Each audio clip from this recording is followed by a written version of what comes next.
For today's video mga ka-Friendsie, tayo po ay magawa ng masarap na banana cake. Dito natin po ito alutuin sa ating mahiwagang oven na lata. At sa paggawa nga po natin ng banana cake ay kailangan po natin dyan ng 3 pirasong saging. At ganito nga pong saging ang magandang ilagay dahil po pag ito'y naluto ay mabango. Pwede rin naman pong gawin ay saging na saba kung wala po talaga kayong ganitong saging. Basta lagyan nyo na lang po ng vanilla para mabango. At dahil nga po may nag-request sa akin na magluto daw po ako ng cake sa ating mahiwagang oven na lata. Para daw po makita nila kung talagang nakakaluto yung ating oven. Dahil nga po nung nakaraan sa ating vlog ay pizza po ang ating niluto sa ating mahiwagang oven na lata. Ngayon naman po ay gusto nila akong makita kung paano daw po ako gumawa ng cake gamit ko pa rin ay yung ating oven na lata. Ayos lang naman po sa akin basta kaya kong gawin. At pagkatapos po nating durugin yung 3 pirasong saging ay ilagay na po natin yung harina, baking powder, asin, itlog at 2 kutsarang star margarine. Bap na gatas at vanilla, ilagay na rin po natin yung puting asukal at saka po ay pulang asukal.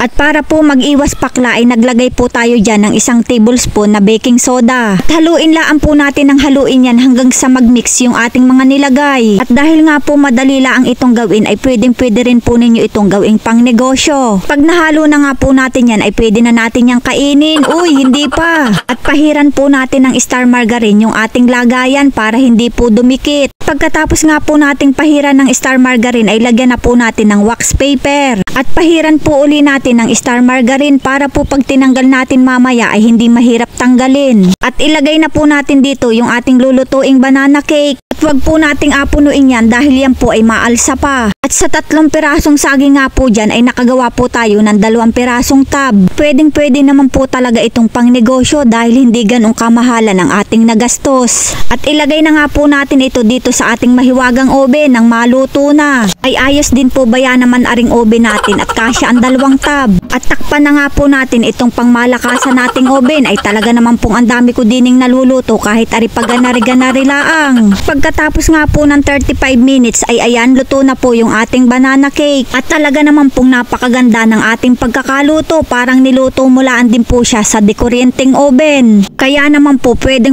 na kayong gumawa ng cake lalo na po pag birthday ninyo para hindi na po kayo mabili. Gayon! Ilagay na nga po natin ito sa pinggan ng makain na. At dahil nga po lakatan na saging ang ating ginawa dyan ay talaga naman pong napakabango ng amoy. Kaya nga po tayo ay nagpahid ng star margarine sa kanyang lagayan kanina ay ganyan po para madali po siyang tanggalin. Napakalambot din po talaga ng ating pagkakaluto. At dahil nga po napakadali nitong gawin ay pwede po talaga itong pang negosyo. At baligtarin na nga po natin ang atin pong mahiwa-hiwa na at nang makain na. At pag nga po hiniwa-hiwa natin siya ay talaga naman pong napakalambot. Dahil nga po ako'y kanina pa natatakam ay kainin na po natin yan kahit mainit-init pa. Ay nako ay parang mauubos ko na naman yata are. Ay talaga naman pong nakakagutom ang kanyang amoy at napakabango. At ganito nga po kalambot yung ating nilutong banana cake sa ating pangmalakasang oven. Kaya naman po pwede na kayong makapagluto ng cake kahit wala po kayong oven. At dahil nga po kanina pa ako natatakam, abay tikman na po natin yan. Ay nako, ay talaga namang napakasarap na ay napakalambot pa. At napakasarap din po talaga nitong pang merienda. At saktong-sakto laan po talaga yung kanyang tamis. Kaya po ay ayos na ayos po talaga ang ating pagkakaluto. At sa sarap nga po ng ating pagkakaluto ay nako po ay mauubos na naman po natin lahat are. Ay nako ay apag ilanin pabaga natin yan ay gayon din naman. At talaga naman pong napakalambot ng ating pagkakagawa. Mga ka-Friendsie, pa-subscribe na lang po ng aking YouTube channel. Thank you for watching.